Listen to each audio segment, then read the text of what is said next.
Good morning, everyone. Oh, it's afternoon. That's right. It's our second day, right? So thank you once again for holding it with us. After that last plenary session, I'm still wiping and making sure my makeup's looking okay because it hit me right at the heart that every single one of us has that opportunity to make a change just right where we are at that moment, even a smile. And so, once again, my name is Teresa Ewing. For those of you who don't know me, I'm the current director for the Fort Worth Municipal Court in Fort Worth, Texas. Just sitting here talking to Dr. Hemphill, one of my passions and my husband's passions is visiting presidential libraries. And so he was telling me about a leadership course that they do where they actually go and work in conjunction with some of the presidential libraries, and the Clinton and the Bush associations work there. But he got into the industry of courts because his wife actually was an auditor for the courts here in Arkansas for 30 years. And so I told him, I bet the stories you heard. And he goes, oh yeah. So with no further ado, I'm going to turn it over to Dr. Hemphill. Thank you so much again, and we're going to talk about some core narratives and leadership. Good. Thank you very much. I'm going to pass these out because we're going to use these in just a second, so if you just sort of move these around. I do know a lot of stories. I actually know some stories about some people in the room. Okay. So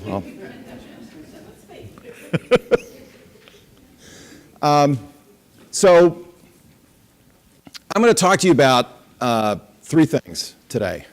We're going to talk about leadership because that's just what I've been doing lately, has been talking to people about leadership. But leadership in the broadest sense of that term. We're going to talk about communication. So I'm hoping that part of what you get out of our session this afternoon will give you some insights about how we can communicate more effectively with one another. And then I'm going to share with you a bias that I have about communication, which looks at communication as narrative or storytelling. Okay? And so what I'm going to share with you this afternoon are just I don't think there's anything new that I'm going to tell you today. So you'll get up and get out of here. I don't think there's anything new that I'm going to share with you, but it's sort of a different way of thinking about it, and I'm hoping that it might just kind of plant a seed in you about the way you think about the way you communicate with others, the way in which you work with others to try to get things done. Okay? Does that sound fair? And yeah, so everybody's going to need one of these sheets. So I'm going to start with this premise. Now, this book by Terry Pierce is one that I highly recommend to people all the time. It's a really well written. It's an easy read. Terry Pierce is an executive consultant, and he works with people, executives, politicians, on their leadership, and he takes a decidedly communication perspective. And actually, if I could put my nerd pack on high for just a second, leading out loud is just a retelling of Aristotle's rhetoric. Just written sort of in modern day language with modern day examples. But it really is about this principle of leadership, that leadership requires faithful attention to what matters to you. Okay, and we're going to talk about that in just a second. I'm going to ask you to do a quick little exercise for me. But it also means about paying faithful attention to what matters to other people. So when I talk to groups about leadership, and we've got a national leadership program where we work every year with 60 mid-career adults who are all established leaders in their communities from all walks of life, all job sectors, working on a wide variety of social issues. Amazingly diverse, fascinating, interesting group of people. And we just started last week in DC with our first session of our 5th class.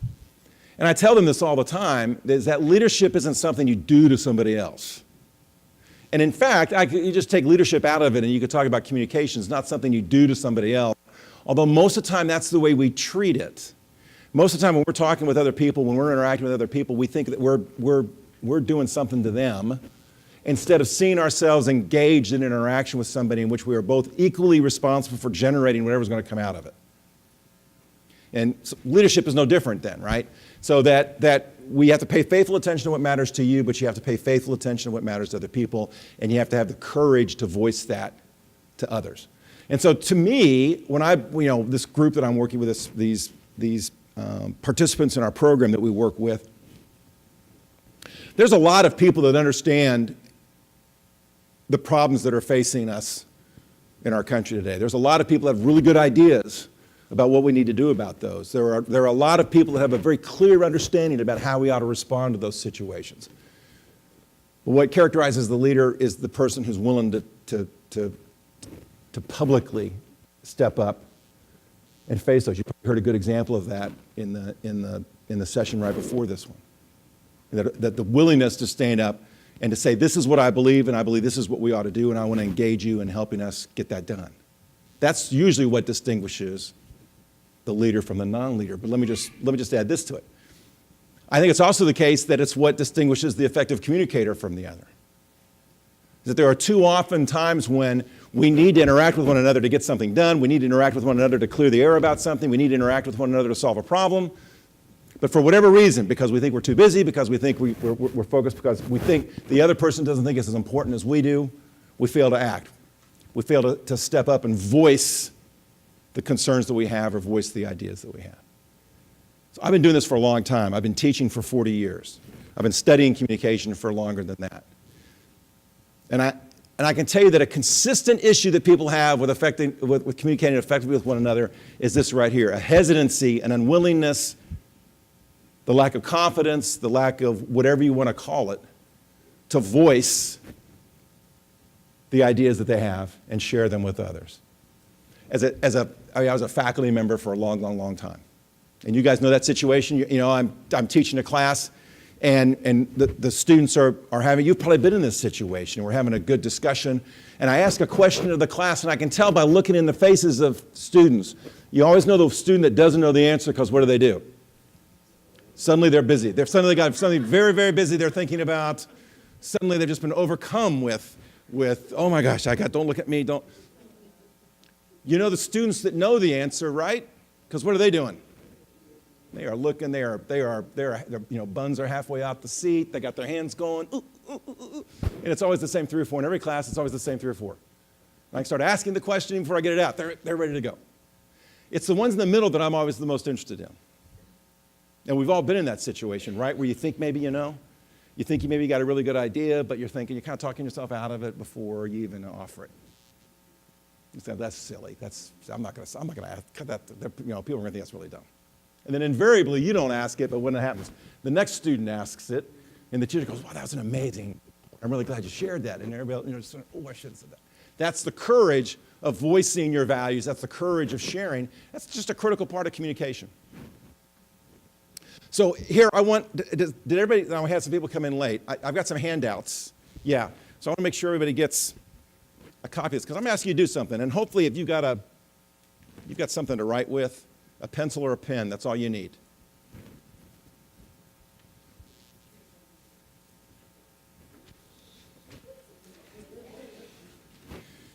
So here's the Aristotelian part of this.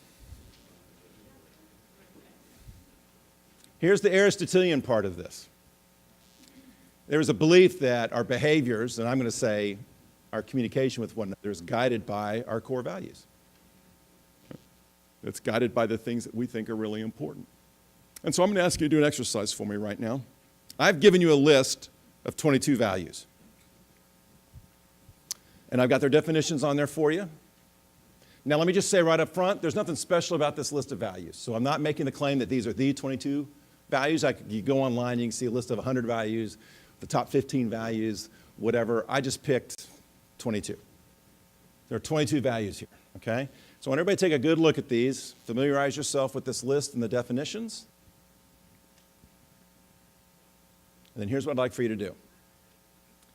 I would like for you to take your pen or your pencil, and I would like for you to cross off right now the 11 values on this list that are the least important to you.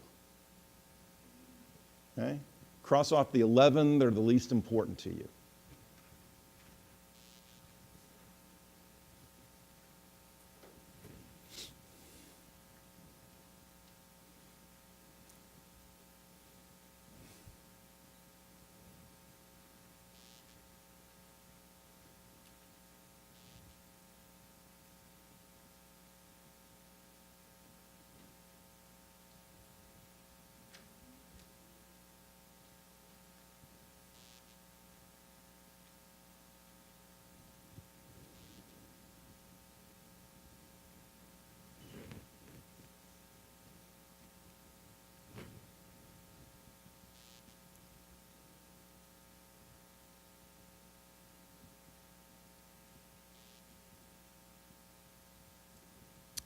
All right, we got it?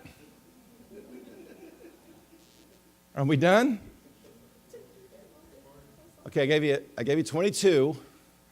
Just cross off 11. Just cross them off. The 11 that are the right now are the least important to you.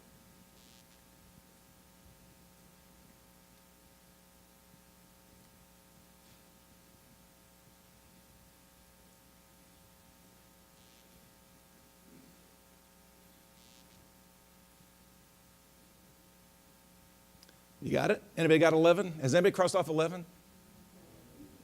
No one's crossed off 11? Okay, that's okay. All right. I'm embarrassed I crossed off 11. You got 7? Okay. All right, let me see if I can make this easier for you. So you're supposed to cross off 11, which would leave 11, right? Now here's what I'd like for you to do. Just take a look, just cross off 6 more. There'll be 17 altogether. Just 17, just take them right off, put a line right through them. Just 17 right now. 22. That are not important to you, that are the least, of all these, they're the least important to you right now.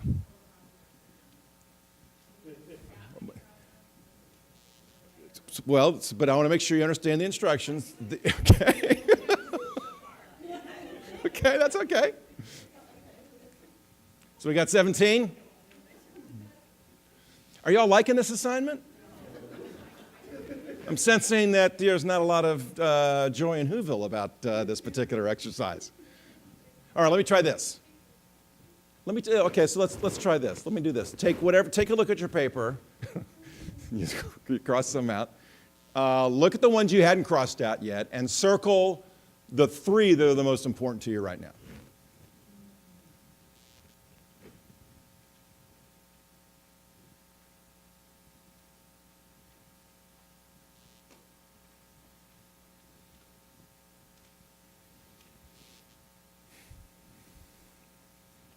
We get them?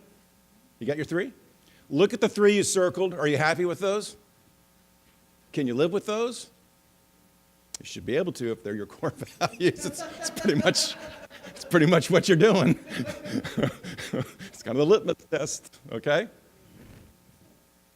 All right, now, I want to talk about this exercise for just a second. So what do you not like? What is it about asking somebody to cross these off the list that makes it so unpleasant, do you suppose?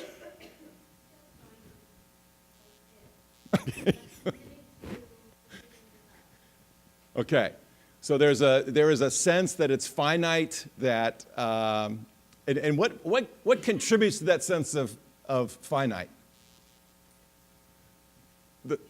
I think it's the physical action. Yeah, it's the physical. Yeah, I'm crossing this off. Are you kidding me? I just crossed off my family. I can't believe this. Health, there it goes. I mean, it's just, yeah. I mean, so there's something about this physical act. There's kind of a symbolic thing going on there.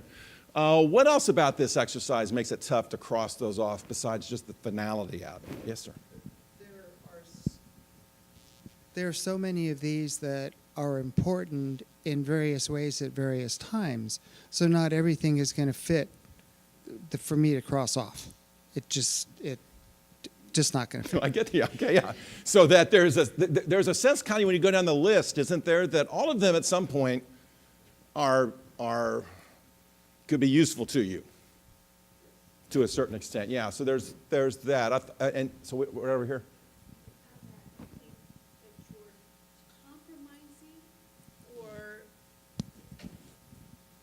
You have that feeling that you are being forced to compromise or sacrifice your values. And that's something that's very difficult for anyone to do. Yeah, good. I've done this exercise with, I can't tell you how many different groups I've had, and your guys' reaction was, I mean, it's just absolutely predictable every time I do it. It's the exact same reaction. People don't like it. And boy, you get to the part about circling, it's like, yes, I finally get to circle. I've done this, so we bring high school kids over to the Clinton Center, and I do a session on leadership with them, and we talk about core values. How do you suppose their reaction is different to this exercise than yours? Do you think they struggle as much with crossing values off the list? Why do you not think they struggle as much? In some ways, they're still developing, so they don't necessarily understand what the values are, but they have a certain thought in their mind about what they want, and it's like some of these things aren't even something they're thinking about yet. Yeah. So this notion of the applicability of all these different values in various situations requires a certain ability to be able to nuance the situations in which those values would be most important to you. And generally, what gives us the ability to nuance that sort of stuff? Life experience. And so younger audiences, they hit a wall. So when I ask them to do the 11, they get pretty quick through that. Not always. I'm not saying as, there's some that really struggle with it, but as a group, they get, now, and then when I say do 5 more, it's like, So 11 was kind of pushing it for them. And then the 5 become tougher. What else do you notice about this list? Oh, yeah. Well, I was just going to say that I think. Yeah. I think to some extent, and not to diminish their role, but those younger would have been more inclined to think of self. And a lot of these values deal with incorporating others besides self or putting others before self. And so as you become an adult, you're more likely to do that and more likely to cherish that value than perhaps someone who has not reached that stage of maturity yet. Yeah, I think that's a great insight. I did this with the group that we had in DC last week, exact same sort of reaction. I have more time with them though, and so which is hard because this is like one of the first things I do with them, which kind of puts me in a bad light with most of them to begin with. But I force them to work through this list, and I force them to really, they have to cross off the 17. And they're allowed to work with a partner to get this done. And here's one thing, I don't know if any of you were started, I didn't give you enough time really for you to begin doing this, but if you really push people on this, the other thing they start doing is they start making decisions about certain values because they believe that those values are also part of other values on the list. So I'll cross off these because that means I can keep this one. Okay. And I told the group last week, just mind games. You're just playing mind games with yourself. Because here's the other point I want to make to you about this list. Okay. I gave you a list of values, which is a list of 22 words, just words. And I gave you definitions with I just see here are the definitions. And I don't even know how many of you even looked at the definitions. I'm suspecting for the most part what you do is you look at the values, you might read the definition, but when you look at the value, it's just whatever that value means to you. You're not even paying attention. The teenagers pay a lot of attention to the definition. Sometimes when I'm doing this exercise, they'll raise their hand and ask me about the definition. Because again, they don't have that life experience yet. Okay? But I want you to appreciate the arbitrariness of the labels that we attach to these core values that guide our behavior, that guide the way we act, that guide the way we think what's right and what's wrong, what's good, what's not good. Okay? But they're just labels, they're just words. And so I want you to start thinking in terms of sort of 3 levels. The first level is the label of the value. And you know what? There are a lot of people that will get into arguments about the differences in their values at strictly the label level. Do you believe that? Who will form judgments of other people because they say, I value X, and that's all I need to hear. Okay? Then the next level down would be, what's the definition of that? What do you mean by that? What do you mean? What does that value mean to you, just in sort of a dictionary definition term? But where does the rubber meet the road in terms of how you express what you value in your life? How you act, the way you behave. And so you are demonstrating your values. Now, I want you to look, and I wish we had time to do this, but I want you to look at the paper and I want you to pick one out that you circled. Just pick one out that you circled. And let me ask you this question, something for you to think about later on tonight. If I were to ask you to share with me a story of an experience that you've had in your life that helped galvanize this value for you, if I asked you to share with me a story of something in your life where you experienced something, either you experienced it personally or you witnessed something, or you read something, or you heard something that helped you understand just how important this value is, would you be able to share that story with me? I'd be stunned if you said, I can't think of a single thing in my life that I was just born with an innate awareness that this was important. No. These values become important to us because of the experiences that we have that galvanize them for us in our lives. Does that make sense? So, if I were in conflict with somebody over the label of values, and I tried to resolve it by moving to the definitional level of those values and was still in conflict with them, it makes a whole lot of sense to me as a communicator and as a leader that I might drive to what I call the fact territory. That I might drive to the experience level with that individual and leave the labels behind and leave the definitions behind. Because here's what I believe, and maybe I'm just Pollyannish in this way, maybe I'm just naive in this way, but this is what I believe. I believe that where we can find immediate distinctions and differences in the way we label our experience, and we can find immediate distinctions and differences in the way we define our experiences, when we share the experiences, we increase the odds logarithmically that we're going to find something in common with the other person. And in fact, if we had time, we'd engage in this exercise. I value this, you value that. Tell me an example of where you learned that value, and I would tell you that example.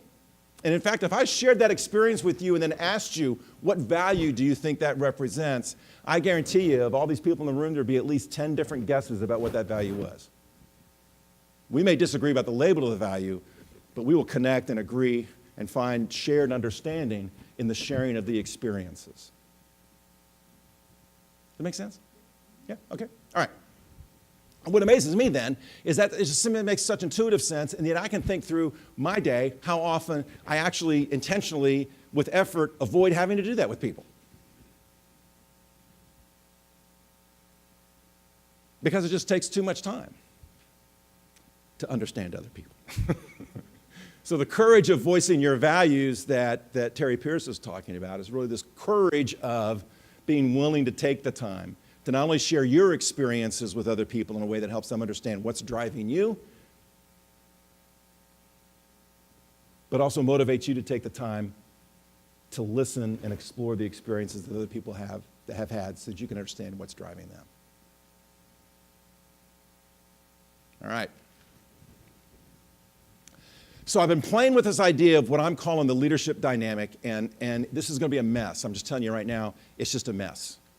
But we're just going to work through the mess because I just want to see kind of what you think about this and see if it makes any sense to you whatsoever. And so here's where I'm going to give you a preview. Then we're going to break this down real quick. So this is what I believe. I believe that every leadership scenario, and again, if you want to think about this as just in terms of communication scenarios, the same thing applies. But leadership is born out of this combination of a me perspective and an us perspective. Unfortunately, what happens in most leadership studies is that we believe that leadership is all about the individual. Even in books, I've read tons of books on leadership, and they'll say, the trait theory of leadership that says you're born with certain traits that make you a leader, that's hogwash, and it is hogwash. And then they go on to say, but here's what that individual can learn to do to become an effective leader. I try really hard not to use the word leader, because I don't think of it as an individual. I think of leadership as something that emerges from this interaction of the me and the us, from the individual and the people they're in relationship with. And so here's why I'm going to break this down for you guys today. The me part is how I live inside my mind. Okay? We're all inside our heads. It's that part that nobody else, we only hear ourselves. Nobody else hears us. Okay? There's also the us, that we are in experience with other people, that we experience this world through interactions with other people, and out of that comes leadership. That leadership is in social relationships, social action with other people. You can't be a leader on your own. I used to have professors that would tell me that, you can't be a leader unless there are followers. That's why I don't like those terminologies, those labels. That makes no sense. Like the people that work for you are walking around the office wearing signs that says follower. Like they're never going to contribute or influence, or in fact, you're never going to step back and let them lead and move the conversation forward because it happens to relate to something that they have experience with. Here's where it gets messy. I think what connects the me and the us in leadership are stories. Okay? And undergirding those stories, or all those stories become what I consider to be just life's narrative. So I'm not going to argue this, and we could argue this is an arguable point. This is a debatable point. I'm not going to debate it. I just believe that life is just one long story. Is anybody here a Neil Young fan? You guys know the musician Neil Young? Okay. I'm a huge Neil Young fan. Neil Young's got a double CD live album that's called You're the Horse. And the first track on that CD is the last notes of some gigantic, humongous, feedback-driven power chord that he hit at the end of the song. And the record begins with just that last power chord, the sound of it just kind of drifting off into the arena while people are going crazy. So you don't even know what the song is because you just hear this last note. So people are applauding, and he's getting ready to play the next song, and there's a little bit of silence, and from the crowd, somebody yells to Neil, "Hey, Neil, they all sound the same," meaning his songs. And if you're familiar with his music, it's pretty fair criticism. I mean, they all sound the same. And Neil steps, without missing a beat, he steps to the microphone and says, "That's okay, it's all one song." When Robert Altman was given the Lifetime Achievement Awards at the Academy Awards for all of his body of work, when he accepted the award, he looked at the audience and said, now Rob, if you're familiar with his work, he said, "I know some of you here love some of my movies, and some of you here hate some of my movies. That's okay. It's all one movie." And so the fact that we artificially punctuate an artist's work into albums and those albums into songs, or a painter's work into individual paintings, or a movie director's movies into individual movies, to that artist, it's just one continuous form, flow of expression. It changes over time, but it's all one song, it's all one movie, it's all one life, it's all one narrative. From the moment we are born, we begin to generate the story of our life and how it intersects with the stories of the other people that are in our lives. And those stories that we create with those people become the stories that we rely on to make sense of the life as we continue to live it. But and we may go back and think about, you've all had this experience, whenever my brother and my two sisters, we get together, all it takes is one of us to say, "Hey, remember when we were 12 and living in St. Louis when?" And you fill in the blank, and suddenly it's like the dam just opens up. And you start remembering all this stuff, these things that happened, these stories, whatever, you hadn't thought about for a long time. But they're all there in this narrative of our life. And so this dynamic happens in the same way in our interactions with others, and especially with leadership. That it's all the sum total of these stories that we use to make sense out of our life. It's what I call the narrative churn of leadership. And what that means is, depending on any group of people, that narrative, that story, different people will emerge to have influence in different ways at different times. And it just seems silly to me to say, no, it can't happen that way. You're the leader. Lead us. Instead, I see it much more as this churning storytelling that happens among people that helps them make sense of the now by thinking about all and referring to all the stories and narratives that they've had in their past. Okay, so let's talk about internal communication. Let's talk about the this notion. All right, so now this is probably just a little too much self-disclosure. When I was a kid, when I was like 9, 10, 11 years old, I used to think about this a lot.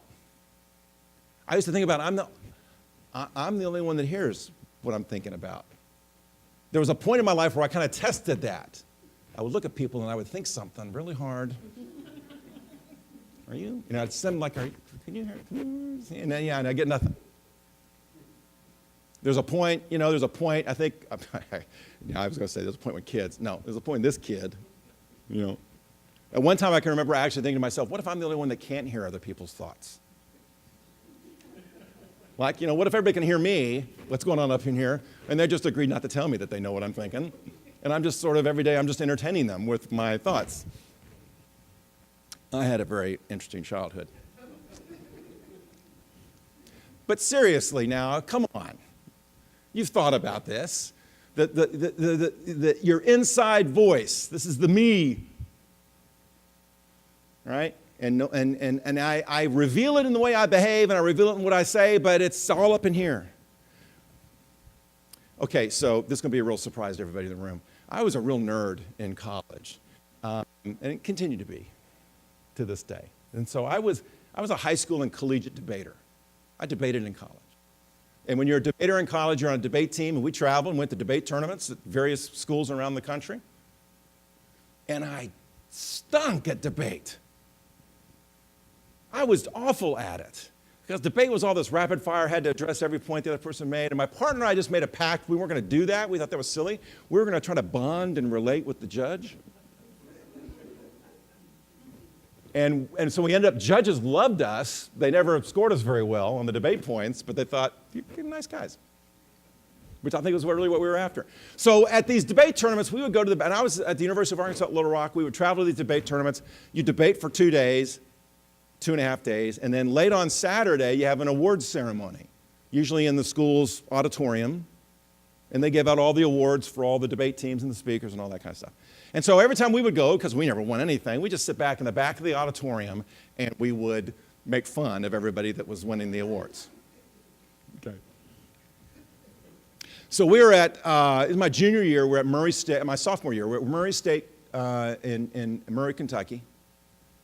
We have our normal performance at the debate tournament. We get done. We go into the auditorium. We're sitting in the back. All of everybody from UALR is sitting in the back. We're making fun of people as they're getting awards. They get to the debate awards. The guy walks up to the microphone and he says, "Third place speaker award, debate, Mike Hemphill, University of Arkansas, Little Rock." And everybody applauds. I'm stunned. It's like the Oscars when you see somebody that was win that didn't expect to win. I didn't expect. So I'm getting up. I'm walking my way down the aisle down the road to the aisle. I start walking down the aisle. I get halfway down the aisle when the applause peters out because I'm sitting way in the back of the arena or the auditorium because we never win. As the applause sort of dies down, I realize something critically important. They don't hand out trophies or anything for third place speaker. They just announce who the third place speaker is. And no, I'm halfway down the aisle, ready to walk up on stage to get something that they're not going to give me. So, inside voice. I'm walking. I can feel I'm getting kind of flushed now. My heart's beating. My heart was beating because I was really excited about winning something, and now I'm for a complete different reason. And my brain kicks in, my inside voice kicks in, my inside voice is talking to me. My inside voice says to me, "Hey, look, right up there, the first 5 or 6 rows, there's nobody sitting there. Just act like you just walked in late." I'm not Mike Hemphill. I'm just looking for a seat. So I see an empty seat, and I sit down. Pretty darn smooth. That's your inside voice. That's the world I live in, right? So I sit down. I'm like, "Oh God, thanks," and I'm acting like I'm just. Am I late? Is this what's happening? Where's my? Right. At which point the guy on stage comes back up to the microphone, and he said, "Third speaker debate, Mike Hemphill, University of Arkansas, Little Rock." Although I noticed this time, he's holding a trophy. People break out into applause again. I don't know why. I've got to do something now. So I stand up. I get back into the aisle. I walk up to the stage. I go and grab my trophy. The guy's looking at me like, "What kind of nutcake are you?" Bleeding the audience for applause on this third place, buddy. Pump the brakes just a little bit. I grab my trophy. I'm walking back the aisle. Oh, there's like 30 of us from the university. They are like on the floor just... Later on, the faculty members, the debate coach says, we couldn't figure out what was going on. They said your name, you're walking down the aisle to get your trophy, halfway down, you just sat down. Like, what's he sitting down for? That's the inside voice. Dang, that inside voice. Okay? But that's the way it influences us. That's the way it just kicks in that way. And so that's the way we think about that. That's obviously an intentionally used example. But think about that in terms of how the inside voice influences us in terms of how we make sense out of the world. Okay? My life is so much more interesting inside my head. We feel that way sometimes. And there's no reason not to feel that way. I mean, it's the whole notion of reflection and the importance of reflection. Meditation, contemplation, those are all critically important aspects. So I want to give you an example of, real quick, I want to give you, in fact, I'm going to stand over here. I want to give you an example of the inside voice in operation with the telephone game. So you guys know the telephone game? Telephone game is I whisper a story to you, you whisper to the next person, you whisper to the next person. I want you just to think about that. Really, if you think about it, the telephone game is just the expression, is minimal interaction because it's just the expression of the inside voice. You tell me a story and I turn and whisper it to you, and I'm just basically saying, this is what I heard. Okay. This is an example of the inside voice with a website that used to, it's not around anymore. It's called the Post-it Note telephone game. And this is the way it works. Somebody would log on. The first player gets a Post-it note like this and writes on it. The next player then logs on. They see what's written on the Post-it note, and then they draw whatever they read. Next person logs on. They see that drawing. They don't see the first description. They just see that drawing. They have to describe what they see. Next person logs on. They have to draw all that. You get it? And so each person is just looking at one Post-it note. You either write something or you draw something. If you log on and there's something written, draw a picture of it. If you log on and there's a picture, describe what you think it is. You with me? When this site was up and going, there were probably 30,000 examples of games on it. And this is like the only one really I can show in public. But it works, so bear with me. So somebody gets on and this is what they write, a stone on the ground, nothing else. Okay? Second person logs on, they read a stone on the ground, nothing else, and this is what they draw. You with me? Next person logs on, they just see this picture on the right, and this is what they say. A lone rock lies on a brown expanse. Okay? What do you think? It's pretty good. Next person logs on, they see a lone rock lies on a brown expanse. This is what the person draws. Now, what do we start with? What's the object we're talking about? Where is it? With nothing else. So stone on the ground, nothing else. This person logs on, this is what they see. This is what they write. Rock lies on the ground. You with me? Okay. Next person logs on, this is what they read. This is what they draw. Now, what's the first thing that comes at you about this picture? Okay, so there's color, right? There's color there. Okay, so what do we start with? With nothing else. And so what gets lost now automatically we see now, because they're all dealing with just their inside voice, is the nothing else part got left out. What else do you notice about this particular? There's words on it. The rules are pretty clear. The rules are either you draw something, you write something. You got to do one or the other. I don't think this is the case here, but I just want you to pretend for a second that this illustrates an experience that we have in our lives in which oftentimes we think, I know what the rules are, but I'm just going to help. I know this is not what you're supposed to do, but really, I just want to make sure this game turns out really well. So the big thing is this rock here, so I'm going to label it so the next person, when they see the picture, they know what it is, because I'm questioning my art skills or whatever. What could possibly go wrong? I know what the rules are, but really I'm just concerned about other people and wanting them to do well. So come on. So the next person logs on, and they see this picture on the right, and this is what they write. Dwayne Johnson.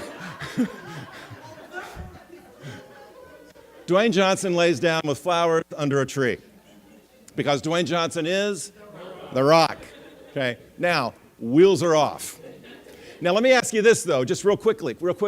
If we were using more than just our inside voices, and if the rules of the game were different, but if we were using our inside voices, what might we do at this particular juncture? That is a horribly worded question. So I'll just answer it for you. In a normal exchange, at this point, what these people are allowed to do is ask clarifying questions. Are you talking about Dwayne Johnson? Are you talking about is that supposed to be the actor? I mean, think about it, guys, seriously. Okay, I read The Rock, but I mean, look at that thing. And so if we were being outside our heads, somebody would probably say, are you sure that little blob there is supposed to be Dwayne Johnson? But as long as we keep it inside the head, we never get that advantage. So Dwayne Johnson lays down with flowers under a tree.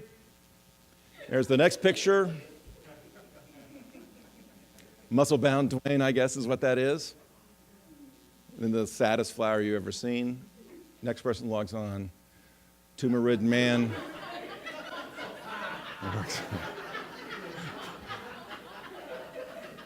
Works on his tan in defiance of science, which leads to this.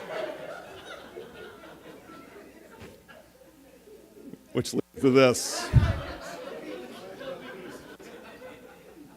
Okay, what do we start with? What do we start with? I'm sorry. Rock on the ground. So half of you are saying rock on the ground. Some of you are still saying stone on the ground, which is good. So we start with a stone on the ground. And now when I do this for the teenagers, they forget the stone after the second slide. It's rock, rock, rock, rock, rock. They see Dwayne Johnson. It's all about the rock. And then invariably I'll say, no, we didn't start with a rock. We started with a stone. And they say, what's the difference? And I say, I don't know. What's the difference between a yellow guy on a beach and a stone on the ground and nothing else? It can be a lot of a difference. And as long as we stay stuck inside our head, and stuck inside our mind, we'll never benefit from it. So here's the external communication piece. The external communication speech is how I experience the world of others. So I believe that we are all social beings, and so we experience this world in the presence of and in interaction with others. You just can't help it. All right? And so I'm going to just make the argument that I think we make sense out of this world by experiencing it with our interactions with others, and this is the notion of the us part of the equation. The communication that leadership doesn't exist just with one individual, that it actually involves, if I wanted to get technical with you, I would say what I believe is that leadership, that interactions, that communications with other people involve a very intentional negotiation of meaning with other people. We're always doing that with other people. We are intentionally negotiating meaning with them. Even when you see somebody on the street and you say, hey, how you doing? What do they say? Fine, how are you? Yeah. And so even in that act of that very phatic communication, hey, how you doing? Fine, thanks, how are you? We are negotiating to a mutually acceptable level the meaning of what's going on right now. It's important. I know it's important because when I see somebody, an acquaintance of mine, and I'm walking and I say, hey, how you doing? And they don't say anything to me and they just walk by, that is not the meaning I was trying to negotiate. I'm thinking to myself, well, excuse me for asking. When in fact, I really didn't want to know. I mean, I'm negotiating the meaning here. When I see you, I say, hey, how you doing? For God's sakes, don't stop and tell me, because I really don't want to know. You're just supposed to say, fine, thanks, how are you? We just sort of validate we're here, and we move on. That's the deal. I did it to a student of mine one time on campus. He saw me across campus. Dr. Hemphill, he came running over. How you doing? I said, oh, I'm so glad you asked. I've had the roughest morning. And I started into this whole long story about how my car wouldn't start, and then there was traffic on the thing, and he's like, I kept on and on and on and on. Next time I saw him, Dr. Hemphill. He was not going to say anything. Strangers think can you relate to this? Strangers think I'm quiet. My friends think I'm outgoing. My best friend, no, I'm completely insane. Okay. Same inside me, but with the us component, it creates a different kind of social world every time. This is the way we think we are, right? This is the story of how we think we are inside the mind. This maybe is how we are, how we present ourselves to other. I saw this and I thought, what, it's, again, probably not surprising. I grew up in a very verbal family. We talked a lot in my family. So we rarely had dinner that did not last at least 90 minutes. And my mom and dad sort of prompted that. I don't know why. I never really ever asked them. It's just the way we were. We just we told stories all the time. I can tell you stories about the way my grandmother used to punish my dad when he would misbehave. We just told these stories all the time. It just became the way that But I would have friends come over who were not used to that. And so if I had friends come over to spend the night and we sat at the dinner table, they would be completely kind of in shock about this bombard. Or I'd go to my friends' house and they would eat in silence, which I just thought was seems like the silliest thing to do. Why would you sit at the table with one another and just eat in silence? But that's just the different us that creates the different social worlds that. So here's the deal. We experience our life through shared experience. So it's this interaction between the inside and the outside, right? And so what happens out here influences what I think about in here. What I think about in here influences what happens out there. The stories that I tell myself about the experience I've had in the past are influencing the way I create stories about what's going on right now. There's nothing super accurate about any of that. I used to coach Little League Baseball with a buddy of mine, and he would wear a shirt to practice that said, the older I get, the better I was. If it's narrative, if it's stories, you are free to burnish your own legend in your own mind as time goes by. We tend to remember the good things and not so much the bad things. So we experience life through shared experience. I don't know if y'all can see this cartoon. It's a guy getting on an elevator. All you see is the lion's tail. As the elevator doors are closing, the guy says, "Don't be folks, he's completely harmless unless something startles him." As the doors are getting ready to close on them. I used to tell my students about this bonding that happens, this of usness we get in certain situations when we're in very heightened emotional situations with other people. Like if you've ever been on an elevator with a group of strangers where the elevator has stopped between floors, suddenly those strangers become like your best friends. I'm gonna have to get out of here. That's gonna require a human ladder of some kind, and so I'm gonna recruit you people to do that. I mean, and if we're on the elevator for a long time, we'll get such a sense of bonding. We'll have such a sense of us about us that we'll have a reunion next year, and we'll all get together in the same hotel so we commemorate the day we got stuck in the elevator. It's just suddenly those shared experiences we have can be that powerful to us. That sense that we tell people when you had to be there. It was only in living that experience that it really makes the most sense to you. So there's the in my mind part of this. There's the social part of this. And here's the notion about we share life as stories told. We interact with other people in terms of sharing stories. And if there was one takeaway from all of this, I think if there was two. The first one would be this notion about how experience or our behavior and our experiences reveal our core values to us more than the labels do. This would probably be the second thing. Is that I really would hope that you can start thinking about even the most mundane conversations you have, even the most technical conversations that you have. Is that in essence what you're doing is you are sharing a narrative or a story about the way you see your world at that particular moment. And that world always involves the other person that you're interacting with, and the way they are sharing their narrative is influencing the way you're sharing yours. The reason I ask you to remember that, and maybe let that be your takeaway, is because if you do that, then I think you will take a much more provisional approach to communication. You'll take a much more provisional approach to leadership. Because what I believe to be the case for the most effective leaders, and what I believe for sure to be the case for the most effective communicators, is they realize that what they are doing is living the narrative. They are living the story. And the story has to constantly be fact-checked. That what happens to where we get in the most trouble in our communication with other people is when we begin to believe that we really were that good. When we begin to believe that the label really is what it's about. When we begin to believe that because I said it, other people must understand it.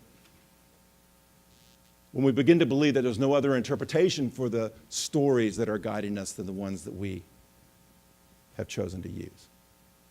If you start seeing this as narrative, I just thought of an example. Early in my career, I taught a public speaking seminar for state employees. I can't actually tell you how that happened, but I remember we did these weekend workshops. It's like 3 weekends, and we worked on people's public speaking skills. And it had to be the only people that could, anybody could participate, but you had to have public speaking had to be part of your job. And so what I asked them to do is I said, come on the first weekend, first weekend, and bring the last presentation you had to do and give it to us.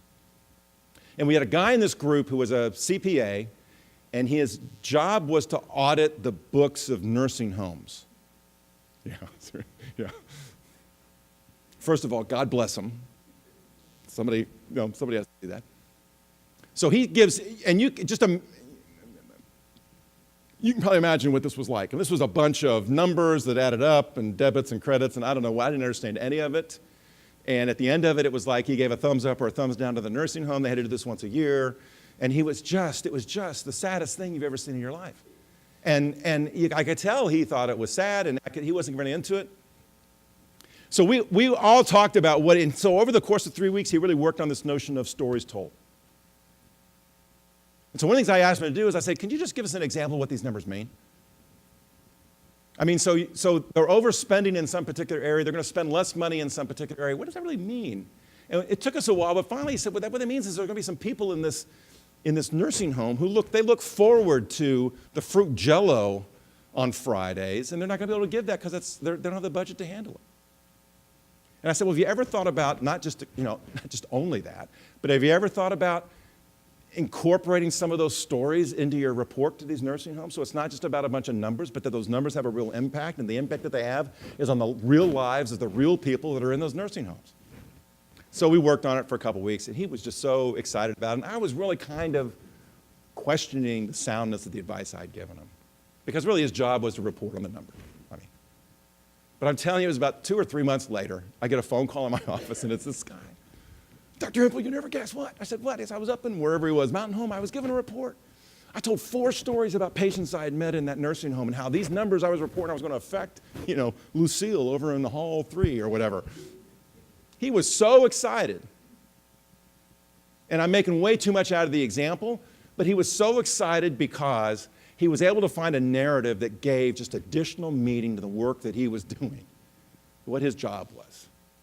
Easy for somebody like me who stood up with students every day. When you're a teacher, you see that happening right in front of you. But for a lot of us, we don't get an opportunity to see it, and we can't forget, though, that we share our lives through these stories told. It's what I refer to as we make our social world. Leaders make the social world with other people. They don't force it on other people. They don't mold it themselves. They engage with other people to form the social world that they want to see. Don't look at that. Okay, here's the last thing I want to share with you, just to see if this makes the least bit of sense. So here's what I would say. Here's what I've told you. I think there are sort of 2 components to our communication with other people. There are 2 components with our leadership with other people. One is the experiences that we've had. Remember, we talked about teenagers have an easier time with this because they don't have the nuance of experience. And the other is our ability to share the narrative or share the story. And I think we vary in terms of our competency in those ways. Competency is not the best word because I don't think you talk about competency of experience, but just amount of experience versus your competency with narrative. And so here's what I think. I think there are some people that are very low in experience and are not very competent in terms of sharing the stories of their lives with other people. And those might think those are children. There's a certain stage in our lives where we haven't had a whole lot of experiences, and we don't know the vocabulary, we don't know the way, we don't know the model to follow to how we share those with other people. People that are high in experience but low in their ability to share the story of their experience with others, you might consider those people to be like street smart. Right? They know how to maneuver, they know how to get things done, they don't necessarily can tell you how to do it. There's a certain amount of this is where I'm not too sure. There's a part of me that wants to say that artists are kind of in this category. A true artist is expression and doesn't really, in a certain sense, a true artist doesn't care if you get it or not. It's just, they're just expressing what they feel. And so if you get it, fine. If you don't get it, too bad. The person that's low in experience but high in narrative is, I think, the person we refer to as book smart. This was my mother-in-law, God bless her. This was her second favorite term for me.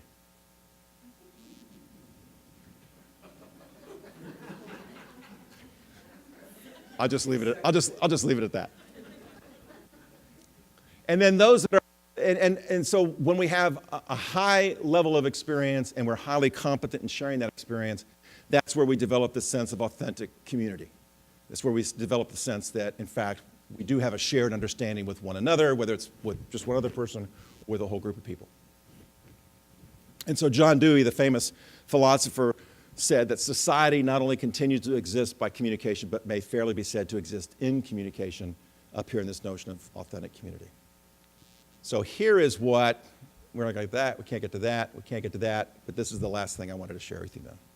So for me, if I go back to Terry Pierce's book and his notion of leadership being having the courage to share your values with others and the courage to find the values of other people, then I believe one way of thinking about that is to be an effective leader, to be an effective communicator. It means two things. One is that you have to have the types of experiences that help reveal to you what your core values are, to help you understand better what it is that you think are the most important things. And you have to develop the skill set and the ability to be able to share those experiences, to share those stories with other people.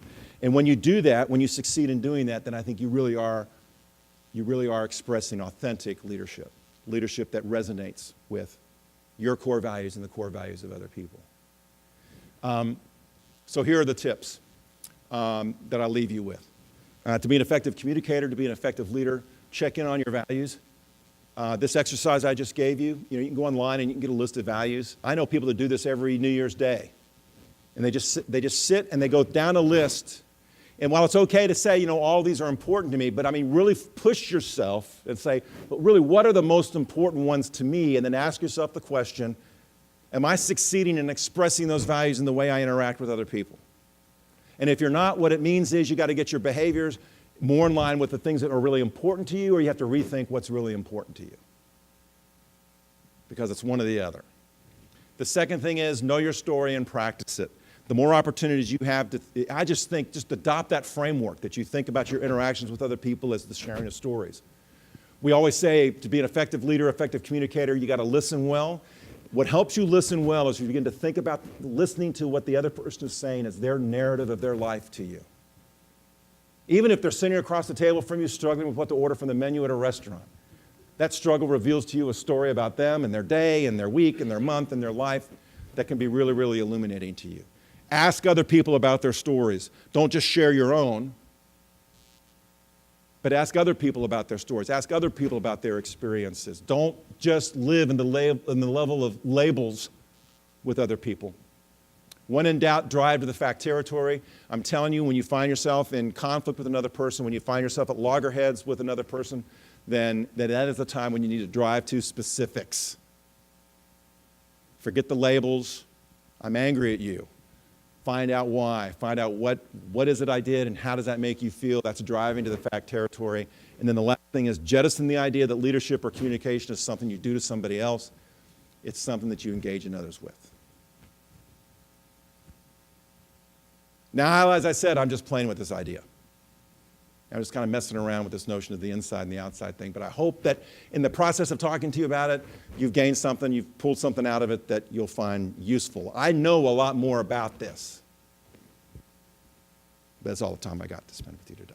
So I appreciate your attention and you being here. Last session of the day. They always give me this one. And I hope you have are y'all done now? Is this it? What you got tomorrow? Awesome. So I hope you have a great rest of the conference. Thank you.